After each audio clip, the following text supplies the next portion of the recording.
انسان کی کامیابی اور ناکامی کا ایک معیار ہے جو ہمارے سامنے آ رہا ہے، اور یہ ہر شخص جانتا ہے کہ ہم جو بھاگ دوڑ دنیا میں کر رہے ہیں، صبح سے شام تک کی مشقت، آپ لوگ اکثر اپنے گھر والوں کو چھوڑ کر آئے ہوئے ہیں یہاں، کتنی محنت ہے، کتنی مشقت ہے، کتنی مشکلات اٹھا رہے ہیں، لیکن یہ سب کچھ کیوں کر رہے ہیں؟ کامیابی کے حصول کے لیے۔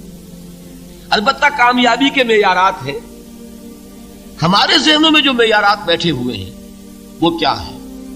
کامیابی پیسے سے ہے، کامیابی جائیداد سے ہے، کامیابی کاروبار سے ہے، کامیابی شہرت سے ہے، کامیابی اقتدار سے ہے۔ یہ معیارات ہیں۔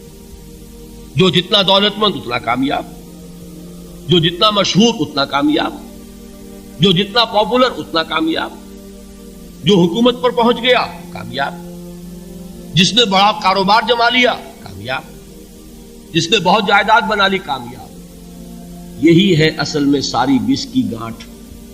جو تصور کامیابی کا ہوگا اسی کے مطابق آپ کی بھاگ دوڑ ہوگی، اسی کے لیے جد و جہد ہوگی، اسی کے لیے توانائیاں صرف ہوں گی، اسی کے لیے دن رات کی مشقت ہوگی۔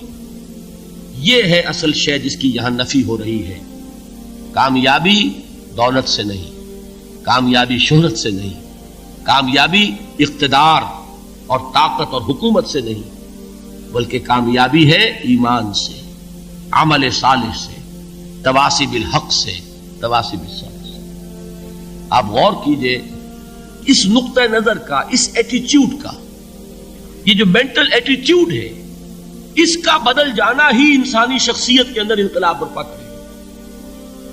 اب آپ کا نتیجہ کیا نکلا؟ اگر تو دولت سے کامیابی ہوتی تو قارون بہت کامیاب تھا، اگر حکومت سے کامیابی ہوتی تو فرعون اور نمرود بہت کامیاب تھے۔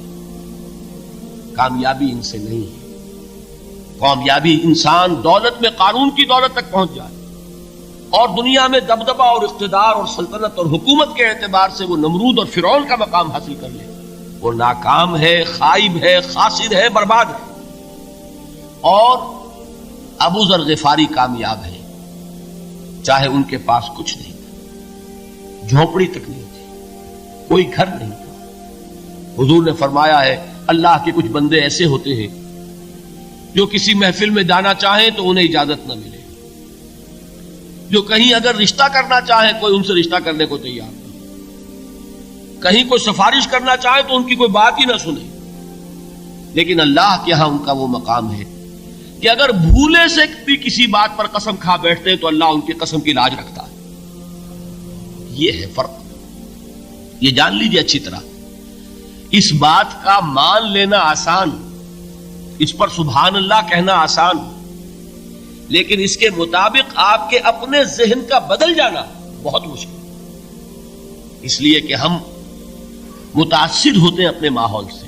وہ بڑا محل ہے، دیکھ کر ایک دفعہ جھرجھری آتی ہے، وہ بڑی سی 20 فٹ لمبی کار سناٹے کے ساتھ آپ کے پاس سے گزر گئی، ایک دفعہ اعصاب کے اندر ارتعاش ہوتا ہے، محسوس ہوتا ہے بڑے یہ نصیبے والے لوگ ہیں، بڑے خوش نصیب، بڑے کامیاب، حالانکہ کچھ معلوم نہیں کہ یہی سب سے بڑی بد نصیبی ہو سکتا ہے کہ یہی سب سے بڑی ناکامی ہو۔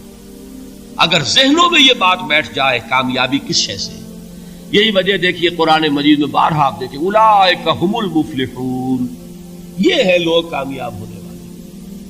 آج یہ آپ نے نماز میں وہ آیات سنی، یا ایھا الذین آمنوا ارکعوا واسجدوا واعبدوا ربکم وافعلوا الخیر لعلکم تفلحون۔ اے ایمان والو، رکوع کرو، سجدہ کرو، اپنے رب کی پرستش اور بندگی کرو اور اچھے کام کرو تاکہ تم کامیاب ہو جاؤ۔ تو کامیابی کن چیزوں سے ہے؟ یہ ہے سب سے بڑا سبق۔ یہ ہمارے دل میں اگر بات بیٹھ جائے، ٹھک جائے، تو زندگی بدل جائے گی، صبح و شام بدل جائیں گے، نقشے بدل جائیں گے، بھاگ دوڑ کا رنگ بدل جائے گا، ویلیو سٹرکچر بدل جائے گا۔ آج وہ ایک چیز نہایت اہم نظر آ رہی ہے، کل نہایت غیر اہم نظر آئے گی۔ جیسے کہ حضور کی حدیث ہے مالی ولد دنیا، مجھے تمہاری اس دنیا سے کیا سروکار ہے، انما مثلی کراکب استظل تحت شجرۃ ثم راح فترکھا، میری مثال تو اس سوار کی سی ہے جو تھوڑی دیر کے لیے ایک درخت کے سائے میں ٹھہرتا ہے سستانے کے لیے، پھر وہ اپنا راستہ لیتا ہے، اسے اس درخت سے مستقل تعلق اس کا نہیں ہے، وہ اس کا گھر نہیں، وہ اس کی منزل نہیں۔ اسی طرح یہ دنیا میرا گھر نہیں ہے۔ اب دیکھیے ہم کہتے ہیں انا للہ و انا الیہ راجعون، ہم تو مسافر ہیں، ہم اللہ کے پاس سے آئے، اللہ کی طرف ہمیں لوٹ جانا ہے۔ کن فی الدنیا کانک غریب و عابر سبیل، حضور فرماتے ہیں دنیا میں ایسے رہو جیسے کہ تم اجنبی ہو یا راہ چلتے مسافر۔ لیکن یہ طرز عمل کب ہوگا؟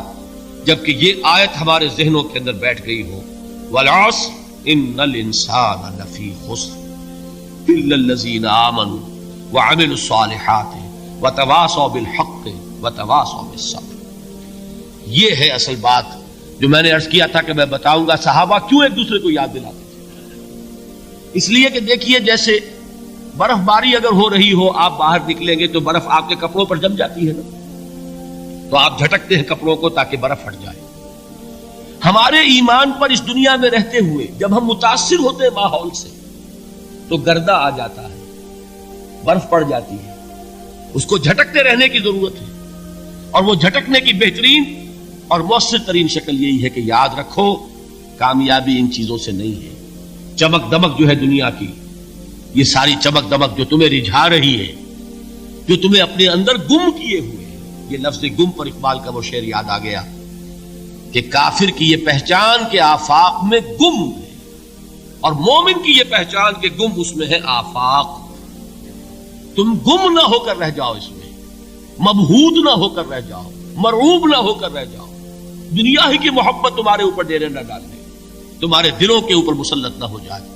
لہذا تازہ کرتے رہا کرو، والعصر ان الانسان لفی خسر الا الذین آمنوا وعملوا الصالحات وتواصوا بالحق وتواصوا بالصبر۔ پھر یاد کر لو، پھر تازہ کر لو اپنے اس یقین کو کہ کامیابی دولت سے نہیں، کامیابی ثروت سے نہیں، کامیابی اقتدار سے نہیں، کامیابی شہرت سے نہیں، کامیابی جائیداد سے نہیں، کامیابی ہے ایمان سے، کامیابی ہے عمل صالح سے، کامیابی ہے تواصی بالحق سے، کامیابی ہے تواصی بالصبر سے۔